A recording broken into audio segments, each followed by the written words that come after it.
Well, thank you, Madam Chair. And Chairman Powell, welcome back before the committee. Thank you for virtually being here and for virtually taking our questions. But the circumstances are obviously much different than where we were in February when we last met.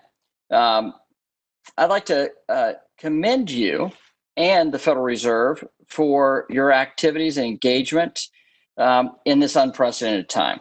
I believe it was the Fed's rapid and decisive action that prevented the worst effects of this economic catastrophe brought about by the coronavirus and helped stabilize the market.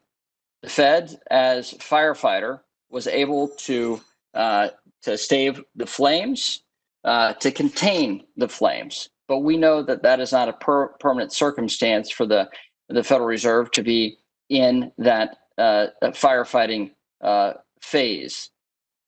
Using its 13.3 emergency lending authority, the Fed signaled to American households and to businesses that it will do everything in its power to respond to the economic crisis that resulted from this global health crisis. The Fed announced 9 lending programs to help support the proper functioning of our financial markets and our economy. Smartly done. Many of these facilities are in operation today. However, some of those facilities aren't even yet operational, but markets were calmed just by the announcement from the Fed. So I want to commend you for that decisive action in this early phase of what we know are challenging times for the American people. I believe it must keep these facilities focused on broad-based support of our economy and ensure that they're responsive to economic conditions, not the political ones. I also want to express a point you made last week, and I believe is worth repeating. As the Fed embarks on protecting the economy through careful and targeted use of its powers, Congress must be realistic about what the Fed can and cannot do. The Fed is a lender. The Fed is a lender of last resort. It is not responsible for fiscal policy. That's Congress's action. And it is not a piggy bank to be used to fund the whims of Congress. We must ensure the Fed remains laser focused on monetary policy and not become a testing ground for ideological experiments or unproven theories. Unconventional monetary proposals should be considered with utmost care, particularly ones that have had mixed records in other major economies. We should be focused on the tens of millions of Americans who remain out of work through no fault of their own.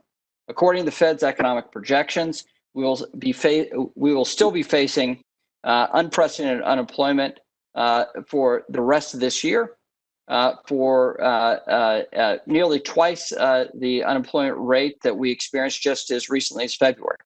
Creating an economic recovery that grows jobs must be priority number one. But the Fed cannot do this alone. The Fed cannot train workers to match them more effectively with job openings. Congress has to legislate that. Congress is responsible for enacting pro-growth policies, not the Fed. And the Fed cannot modernize our education system or change tax policy. That's Congress's role. Only Congress can legislate these policies, which is why we need bipartisan solutions to ensure that our economy remains strong and comes back stronger than ever. We should be identifying the metrics that will be used to determine the ongoing need for emergency lending as well. Chairman Powell, I urge you to continue to be forward-looking as you have been since many of us, before the public actually knew what the coronavirus was, you were taking action. And so I anticipate the challenges we face in the next 6 months or a year will be enormous, but I commend you for looking ahead. And while I hope we're through the worst, it is clear that more must be done.